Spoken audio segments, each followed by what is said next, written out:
ইরানের শীর্ষ নিরাপত্তা সংস্থায় গুরুত্বপূর্ণ রদবদল এনে নতুন দায়িত্ব অর্পণ করেছেন দেশটির সর্বোচ্চ নেতা। সর্বোচ্চ জাতীয় নিরাপত্তা পরিষদের প্রধান নির্বাহীর পদে এক সময়ের অভিজ্ঞ সাবেক সামরিক প্রধানকে মনোনীত করা হয়েছে। পূর্বের দায়িত্বে থাকা অবসরপ্রাপ্ত সামরিক কর্মকর্তাকে সরিয়ে সর্বোচ্চ নেতার নিজস্ব রাজনৈতিক উপদেষ্টা হিসেবে নতুন দায়িত্ব দেওয়া হয়েছে। সামাজিক যোগাযোগ মাধ্যমে বার্তার মাধ্যমে রাষ্ট্রপ্রধান তার নতুন রাজনৈতিক উপদেষ্টার নাম ও অভিজ্ঞতার কথা আনুষ্ঠানিকভাবে নিশ্চিত করেছেন।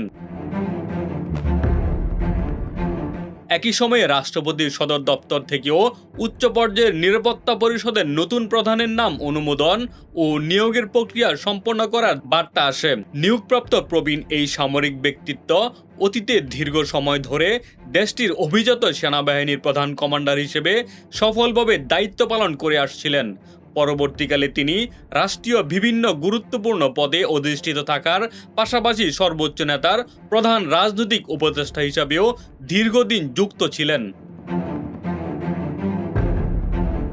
সম্প্রতি এক বক্তব্যে তিনি উল্লেখ করেছিলেন যে আন্তর্জাতিক জলপথের সার্বভৌম অধিকার রক্ষা করা বহু পরমাণু অস্ত্রের চেয়েও বহুগুণ বেশি গুরুত্বপূর্ণ।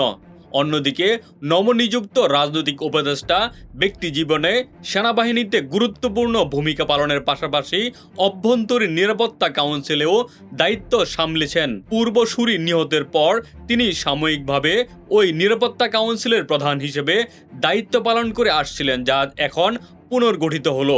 নতুন দায়িত্ব পাওয়া উভয় ব্যক্তি শাসন ব্যবস্থার প্রতি চরম অনুগত এবং রক্ষণশীল আদর্শের ধারক হিসেবে রাষ্ট্রীয় অঙ্গনে সুপরিচিত।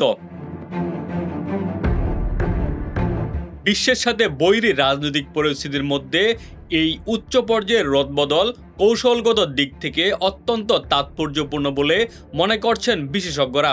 অভ্যন্তরীণ নিরাপত্তা ব্যবস্থা জোরদার এবং বৈদেশিক সামরিক হুমকি মোকাবেলার লক্ষ্যে এই অভিজ্ঞ কাঠামোগত পরিবর্তন আনা হয়েছে।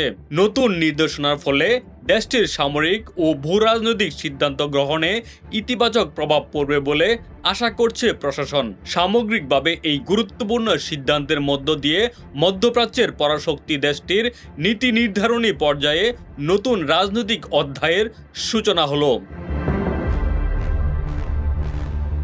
ডেস্ক রিপোর্ট, বাংলা বাজার পত্রিকা।